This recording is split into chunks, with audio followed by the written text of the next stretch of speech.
రోజు రోజుకి ఎండలు దంచి కొడుతున్న నేపథ్యంలో వృద్ధులు చిన్నారులు ఉదయం 9 గంటల నుంచి సాయంత్రం 4 గంటల వరకు ఇంట్లోంచి బయటకు రావద్దని డాక్టర్ క్రాంతి కుమార్ తెలిపారు. తప్పనిసరి పరిస్థితుల్లో బయటకు వెళ్లేవారు తలపై టోపీ లేదా రుమాలు ధరించాలని, తెలుపు లేదా లైట్ కలర్ దుస్తులు ధరించాలని అన్నారు. ఎండల తీవ్రతలకు శరీరంలో 101.5 నీరు చెమట రూపంలో వెళ్లిపోతుందని, దానివల్ల దీర్ఘకాలిక వ్యాధిగ్రస్తులు బీపీ పడిపోయి రోగాల బారిన పడే అవకాశం ఉంటుందన్నారు. ఎండ తీవ్రతను తట్టుకునేందుకు ద్రవ పదార్థాలు, కొబ్బరి ఎక్కువగా తీసుకోవాలని, అలాగే ఆయిల్ ఫుడ్ కు దూరంగా ఉంటే చాలా మంచిదంటున్న డాక్టర్ క్రాంతి కుమార్ తో మా ప్రతినిధి రాజాబాబు ఫేస్ టు ఫేస్. రోజు రోజుకి ఎండల తీవ్రత పెరిగిపోతుంది. ఉదయం 8 దాటిందంటే రోడ్డు మీదకి రావాలంటే ప్రజలు జంకుతున్నారు. ఎండల సూర్యుడి ప్రతాపానికి ప్రజలు బెంబేలెత్తిపోతున్నారు. ముఖ్యంగా సిద్దిపేట జిల్లాలో చూసుకున్నట్టయితే వాతావరణ శాఖ తెలిపిన వివరాల ప్రకారం 40 డిగ్రీలకు పైగా ఉష్ణోగ్రతలు నమోదవుతున్నాయి.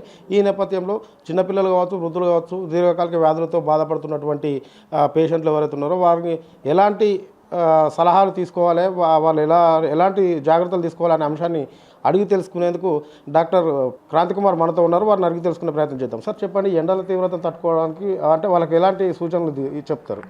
ఎండలు ఇప్పుడు ఎక్కువనే ఉన్నాయి. ఈ ఎండల వలన మీరు చెప్పినట్టు సార్, ఫస్ట్ చిన్నపిల్లలు, తర్వాత వృద్ధులు, తర్వాత దీర్ఘకాలిక వ్యాధులు ఉన్న వాళ్ళకు ఇబ్బందులు ఎక్కువ ఉంటాయి సార్.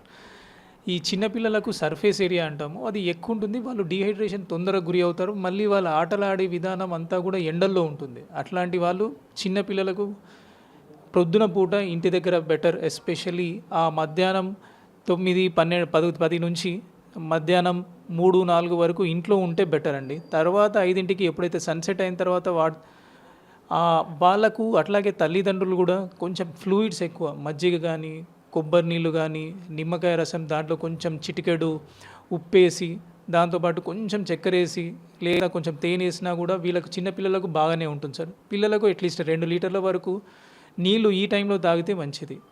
పెద్దవాళ్ళకు ఇది ఆల్మోస్ట్ డేంజర్ సీజన్ అని అనుకోవచ్చు. ఎస్పెషల్లీ వాళ్ళకు వాడే ట్యాబ్లెట్ల వల్ల కావచ్చు, మధుమేహం కావచ్చు, వాళ్ళకు ఎండలో తిరగడం వల్ల వాసోడైలేటేషన్ అంటాము. మిగతా వాళ్ళకన్నా వీళ్ళకు బీపీ తొందరగా పడిపోయే ఛాన్సెస్ ఉంటాయి సార్. వీళ్ళు రాత్రిపూట ఎప్పుడన్నా కావాలనుకుంటే, లేకపోతే సన్ రైజ్ కన్నా ముందు వాళ్ళు ఏమైనా వ్యాయామం చేసుకోవాలంటే చేసుకోవాలి. పెద్దవాళ్ళు అట్లీస్ట్ 4 to 5 లీటర్స్ తాగితే మంచిది. ఈ టైంలో అంబలి లాంటిది సేవించడం కానీ, కొబ్బరి నీళ్ళు చాలా మంచివి. ఒకవేళ మధుమేహం లేకపోతే చెరుకు రసం కూడా ఈ టైంలో మంచిదే సార్. ఏమీ లేకపోతే మంచినీళ్ళు అయినా సరే అట్లీస్ట్ 4 నుంచి 5 లీటర్లు తీసుకుంటే, రోజువారీగా తీసుకుంటే చాలా మంచిది సార్ వీళ్ళకు. భోజనం విషయానికి వస్తే సరే, మజ్జిగ, అవి కొబ్బరి నీళ్ళు, చెరుకు రసం ఓకే సార్. భోజనం విషయానికి వస్తే ఎలాంటి ఆహార పదార్థాలు తీసుకోవాలి? Right sir. ఈ సమ్మర్లో ఎక్కువ ఫ్యాటీ మీల్స్ అంటాం సార్.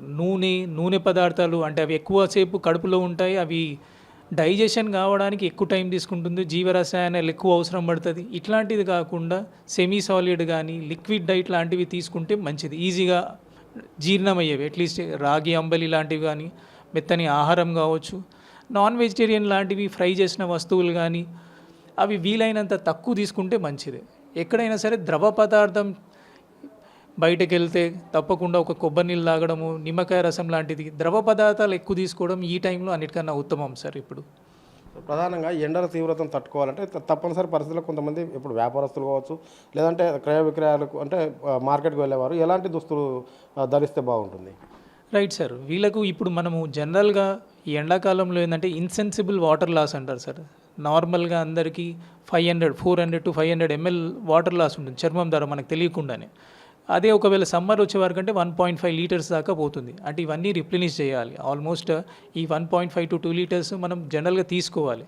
అట్లాగే చర్మం పొడి ఉండేటట్టు చూసుకోవాలి. ఎక్కువ థిక్గా వేసుకుంటే రెస్పిరేషన్, అదేలా పర్స్పిరేషన్ అంత ఈజీగా జరగదు. అందుకోసం కాటన్ దుస్తులు ధరిస్తే మంచిది సార్ ఈ టైంలో. ప్లస్ బయటకు వెళ్తే టోపీలు ధరించడం ఉత్తమం. అది వీలైనంత కలర్లు బ్లాక్ కలర్, డార్క్ కలర్స్ కాకుండా బ్రైట్ కలర్స్ అంటే వైట్ కలర్ లాంటివి వేసుకుంటే రిఫ్లెక్ట్ అయ్యి మనకు అంత ఇబ్బందికరంగా ఉండదు.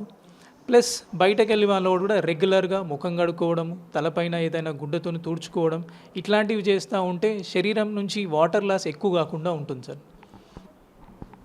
చివరిగా సార్, మీరు సిద్దిపేట జిల్లా ప్రజానికానికి ఎలాంటి సూచనలు ఇస్తారు? Right sir. ప్రతి సీజన్ జరిగేది సమ్మర్, కాకపోతే చిన్న చిన్న జాగ్రత్తలు, కొంచెం టైమింగ్స్ ఒకటి మెయింటైన్ చేసుకొని చిన్నపిల్లలు, వృద్ధులు సన్ రైజ్ ముందు చేసుకొని డైరెక్ట్ సన్లైట్లో అంటే ఎస్పెషల్లీ 10-11 ఆ టైం నుంచి 2-3 వరకు వృద్ధులు కానీ దీర్ఘకాలిక వ్యాధులు ఉన్న వాళ్ళు కొంచెం బయటకు ఉండకుండా, ప్లస్ ఈ టైంలో కొంచెం బీపీ కూడా డౌన్ ఉండే ఛాన్స్ ఉంటుంది. రెగ్యులర్గా బీపీ చెక్ చేసుకోవడం, ఎస్పెషల్లీ పెద్దవాళ్ళు లేదా దీర్ఘకాలం వ్యాధి ఉన్నవాళ్ళు అవి రెగ్యులర్గా కొంచెం చెక్ చేసుకుంటూ, నీళ్లు బాగా తాగుతూ, వేసుకునే దుస్తులు దగ్గర కొంచెం జాగ్రత్తగా ఉంటే పెద్దగా ఇబ్బంది ఏమి ఉండొద్దు సార్. ఇది మొత్తానికైతే ఎండ తీవ్రతను తట్టుకునేందుకు చిన్నపిల్లలు అయితే 9 లేదంటే లాస్ట్ 10 గంటల వరకు బయట ఆడుకొని 10 గంటల నుంచి దాదాపు 4 గంటల వరకు ఇంట్లోనే నీడకే ఉండాలి.